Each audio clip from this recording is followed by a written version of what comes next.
We're going to remember this day for a long time across Michigan's Upper Peninsula. Blizzard warnings continue for the eastern two-thirds of the UP through early Tuesday morning. Travel in the blizzard warning area still remains strongly discouraged, especially along M28 out of Marquette to Munising and Newberry, and along US 2 along the Lake Michigan shoreline, and also US 41 from Michigami to Marquette to Rapid River. Please stay in tonight still if you don't have to be traveling. The good news is our weather conditions will improve, albeit slowly, tomorrow, but tomorrow is going to be a massive dig out day across the UP.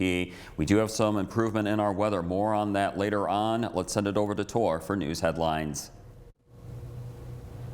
First tonight, some of our neighbors across the UP are without power tonight. We're tracking the latest outages. Plus, local agencies working together to help provide resources once the snow and wind stops. And what to expect as we look ahead to digging out from the storm. We'll have those stories and more ahead tonight on My UP News.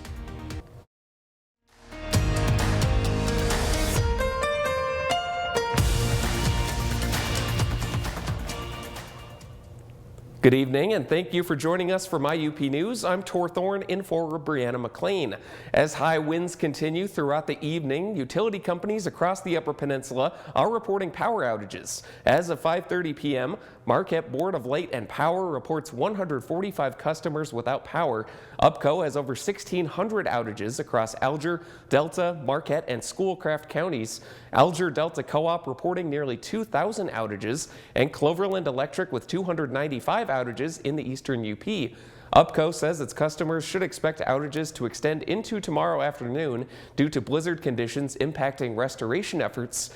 Utility companies are also reminding customers to never approach or touch a downed power line, staying at least 35 feet away. Call 911 to report a downed line. It's also important, along with having supplies, if the power goes out, to make sure your heat is venting properly. Accumulating or drifting snow can pile up quickly. Those include your furnace, water heater, dryer, and bathroom vents. Help is on the way, just not yet. The Marquette County Sheriff's Office sharing information with us this afternoon. Some of the key points from today's call: do not drive, call 911 for emergencies, call 211 for resources. While the storm is ongoing, tow trucks might not be able to get you. They have been coordinating with emergency shelters and warming centers. They explained why they aren't available at this time. We have a list, but at this time, it's not our intention to publish that publicly. We don't want to cause confusion with community members. So as those facilities go online and they become available for our citizens, then we'll make the notice on those particular locations. A couple of other good reminders: please check on your neighbors and those with special needs, and keep the snow away from your gas burning vents. On the state level, the Michigan Emergency Operations Center was activated at 10 a.m. Sunday to monitor weather impacts across the entire state. In addition to the weather we are experiencing in the UP, the Lower Peninsula has the potential for snow, thunderstorms, and tornadoes, along with ice accumulation. Michigan State Police asking people to stay home and avoid unnecessary travel. If you must travel, carry winter emergency supplies, warm clothing, water, needed medications, and a charged cell phone with a charger. While the central and eastern UP are still dealing with whiteout conditions tonight, we checked in with a few other road commissions to see how they are dealing with conditions. Ontonagon County tells us what they experienced as pretty normal winter weather. It's nothing compared to what crews in Dickinson County have been trying to clean up. We had a pretty good discussion with a lot of the guys, road commission managers this morning that were affected pretty heavily. And, you know, same old thing, people being out and about when they're not supposed to, getting stuck in the middle of the roads and causing all kinds of problems. But other than that, I think everybody's done pretty well with it. All the years I've lived here my whole life, I've seen an event, like a single day event like we, got yesterday, but I've never seen a 2-day event with this amount of snow. To me, it is unprecedented, and I'm sure they're probably going to have a record snowfall. Another reminder: only leave your house in an emergency. Let road crews do their jobs. Don't become an obstacle because you got stuck somewhere. And now we're going to check in with meteorologist Tom Kippen for a current update on the weather conditions. Tom? Tor, we continue with a blizzard warning that is in effect here across the central UP and also the eastern UP. Let's take a look at the wind gusts from today, and actually we'll get to the wind gust here in just a second. Actually, let's go to wind. We'll check out the wind gusts for today. The top wind gust. Ignore Newberry, 104 miles per hour. Did not happen, so I'll just stand in front of it here. But 61 mile per hour wind gust, Munising top wind gust today. 56 mile per hour top wind gust for Copper Harbor, and almost a 60 mile per hour wind gust, Marquette, Sawyer, Gwinn, even a 44 mile per hour wind gust for Escanaba, 46 mile per hour wind gust for Menominee. Yes, it was cold today, but I want to point you to these numbers up top. 19.1 was the total for today as of 5 p.m. And the storm total as of 5 p.m. is 29.9 inches of snow, bringing our snow total for the winter to 260.1 inches of snow. We could add more to this as we go through tonight, but the blizzard is going to start winding down late tonight into Tuesday morning. More on that coming up, and a look at some moderating temperatures. Tor, back to you. Thank you, Tom. In the eastern UP, a man was rescued from dangerously unstable ice on the Straits of Mackinac yesterday afternoon after wandering nearly a mile from shore into near zero visibility. The Mackinac Island Fire Department says they were notified around 4:40 p.m. that an individual was lost on the ice. They say the man had previously been warned by the fire department not to venture out and was approximately 1 mile off the west shore. A rescue team donned specialized gear to reach the victim. Progress was hindered by waist-deep snow drifts, and jagged shifting ice. It took the team nearly 40 minutes to travel just 2,000 feet. With help from the Coast Guard, the man was eventually rescued and pulled from the ice. The department issued a blunt directive following the rescue, saying, quote, "Do us all a favor and stay off the ice." In the city of Marquette, most people have been hunkered down, but shoveling and snowblowing has kept at least a few people busy in the blowing snow. That includes these two, Anna and Sydney. They told us right before the blizzard hit, one of their cars here died on them and couldn't be moved before the snow started, so they've been trying to keep it from getting completely buried by the plows. Besides that, they say their blizzard experience has been pretty easy going. Honestly, not much. We were lucky that we grocery shopped earlier this week, so I don't know. We've actually just been having a nice time. Yeah. Sitting inside watching TV. I've finished 4 books. She finished 4 books, Yeah. so yeah. It's been good. They said the car hasn't gotten any tickets due to being on the street. Hopefully, as everything subsides, they're able to get it moved before those fines start to stack up. In the Copper Country, a sentencing hearing for the grandson of Alvin Kempinen will be rescheduled by the Houghton County 12th Circuit Court. Due to weather conditions on Friday and today, the Houghton County 12th Circuit Court will need to reschedule Jacob Kempinen's sentencing hearing for his involvement in the death of his grandfather in 2023. Jacob accepted a plea agreement in 2025 and pleaded guilty to second-degree murder in December. Houghton County prosecutor Dan Helmer shared with Keweenaw Report in December he'd grown frustrated with the pace at which these cases have moved. Jacob's mother, Margaret Kempinen's case, was supposed to begin trial in January.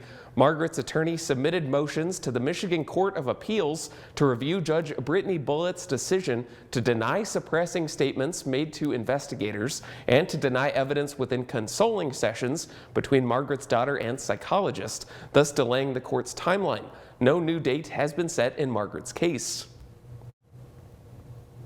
And now let's take a look at My UP Sports with Jake Durant.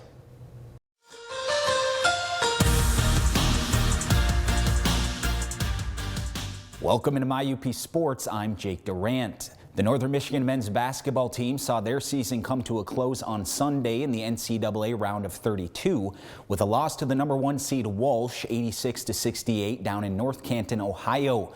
The Wildcats finished their season 28-7 with a GLIAC regular season title. On the heels of their season concluding, some big-time changes are coming for the program.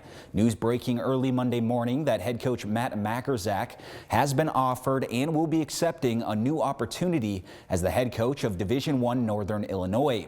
This was confirmed by Northern Michigan Athletic Director Rick Comley to MyUP Sports on Monday afternoon. Mackerzak finishes his tenure at NMU with a 136-73 overall record, including an impressive 97-36 mark over the past 4 seasons. During that stretch, the Wildcats captured 4 straight GLIAC championships, including 2 regular season titles and 2 tournament titles, made 4 consecutive NCAA tournament appearances, and set a program record with 28 wins this season. Northern Illinois will be making a move to the Horizon League next season and is coming off an underwhelming 9-21 finish this season. While NMU's season ended Sunday, the dance will continue for the Michigan Tech men's basketball team. The Huskies punched their ticket to the NCAA Sweet 16 with a thrilling 69-67 win over Grand Valley State. The Huskies advanced to the regional final off clutch late-game heroics from senior Marcus Tomaszek. Tomaszek completed a 4-point play with under 3 seconds left on the clock to give the number 15 nationally ranked Huskies its first win over number 22 Grand Valley State this season, sending Tech to the Midwest Region Championship game on Tuesday night. I think we're one of the best defensive teams out there, and I know this, they're one of them too, and everything was earned today. I mean, that was physical. There's no secrets between us. We have 6 losses on the year, 3 of them have been to them. These guys believe them. I think we were down the whole game until the last play. I think that was our first lead, and you know what, when things didn't go, there were some bounces and some shots, some missed free throws. The guys just kept believing, kept guarding the next play, and hats off to Grand Valley. That was an incredible basketball game, and I'm just happy for these seniors. I mean, I airballed the fadeaway that normally I make that shot a lot of times. But Nate came up big, got offensive board, and somehow fouled me on that shot. And I mean, guess basketball gods are on our side there. I mean, shot was perfect and I got fouled. I mean, I'm very happy I made it, and just credit to Nate and everyone else. Michigan Tech will take the Midwest Regional 1 seed on next and 9th nationally ranked Walsh on Tuesday with tip-off set for 7 p.m. Eastern. Just one team remains in the running for a state title in girls high school basketball, and that is the Ishpeming Hematites in Division 4. The Hematites were set to take on Indian River Inland Lakes in Gladstone Tuesday in the state quarterfinals, but on Monday the MHSAA announced that they're moving the game from Delta County down to Gaylord, and it will be rescheduled for Wednesday to ensure the safety of players, coaches, and others. Despite the change, which is disappointing, head coach Ryan Reekle says via a social media post that his team will be keeping their eyes forward with the next play mentality that has earned them a spot in the Elite 8. Tip-off time is yet to be known. We're going to keep you updated on our MyUP Sports Zone social media pages. Tor, back over to you. MyUP Weather is sponsored by Aspirus Health. Well, this winter storm has been going on for more than 24 hours. MyUP's Air Stasek decided it was a good idea to go out and experience the wind and snow for herself. Here are some of the highlights from this morning. Hey, we are in Marquette, just off of US 41 roundabout. The roads are not great. They're a little bit slick out there, and a lot of times the lane has disappeared. The highway still is crunchy, messy. Basically one lane. You might have 2 lanes at a couple points. If you do have to go outside, make sure you are protecting yourself, but please stay home. Do not come outside because these winds are very serious. We got a big one pushing through right now. Hopefully Jaden can get some amazing shots of that. We've got temperatures in the teens and 20s, but with that wind whipping around, it feels even more brutal, and we'll have sub-zero wind chills tonight. Checking out these wild winds, we've almost been blown over just physically ourselves. You got to check out though this video of a couple of drives by the rock cut the other day, first day of the storm video. We've also got footage from driving in the Sioux. What else? Eben Junction, Spalding, of course in Marquette. My drive was nasty. We showed you that earlier today. Please, if you can, and being very careful, please share your videos of what, whoa, hang on. It is wild out here. Please share your videos of the storm in your area, and of course include that information. And if you can get it to us on our 906 Weather Watchers page on Facebook, we would love to share that with everybody, especially day 2 and of course day 3 of this epic blizzard. Tom's going to have the latest, most up-to-date information for you, so stand by for that. Tom, back to you.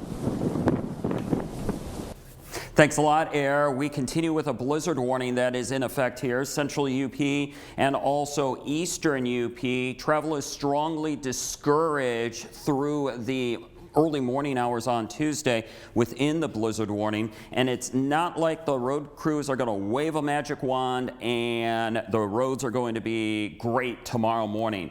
This is going to be an all-day dig out tomorrow, so just pack your patience tomorrow. It's going to be a long recovery in terms of a blizzard recovery time because we got a lot of digging out to do. And the road crews may not be able to reach your county road or reach your subdivision till maybe Tuesday night or Wednesday, so just pack some patience there. Let's look at the wind gust forecast. And as we take a look at the wind gust forecast through tonight, you can see we still have winds still gusting between 40 and 50 miles per hour in some UP locations. And then as we head into your Tuesday morning, we're looking at some of these gustier winds to continue. The good news is as we head into tomorrow afternoon, the winds should begin to ease on up. As for the snow is going to remain on a good clip as we go through the early morning hours on Tuesday.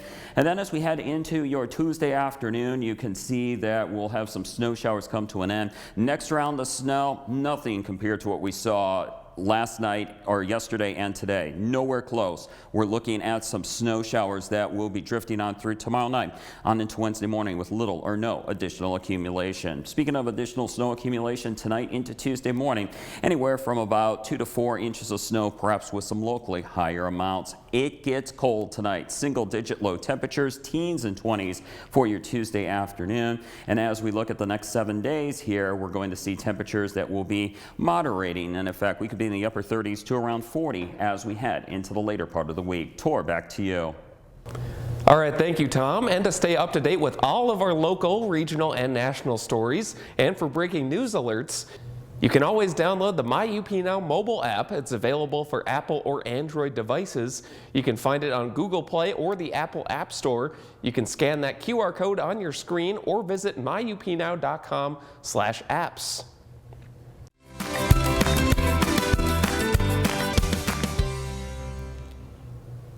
Before the weather turned frightful, folks gathered dressed in their best on Saturday afternoon in Gwin for the polar plunge for Special Olympics. Team MyUP News returned for another year to dive and support these athletes. Let's check out the highlights.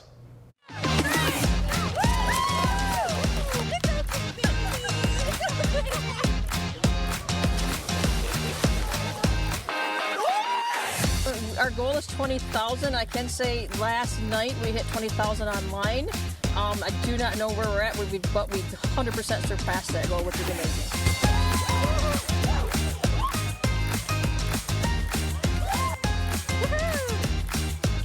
I've been doing this for quite a few years. Little guy Ryder jumped last year for his first year. This is his second year, and he decided to pick prison break costume this year. It's all his ideas.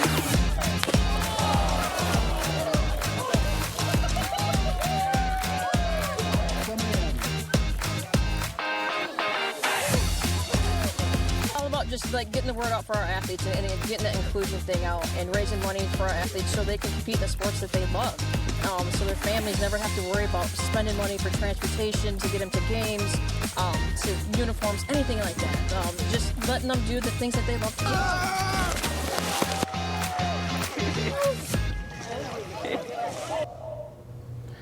Thank you very much for watching MyUP News. Have a great night.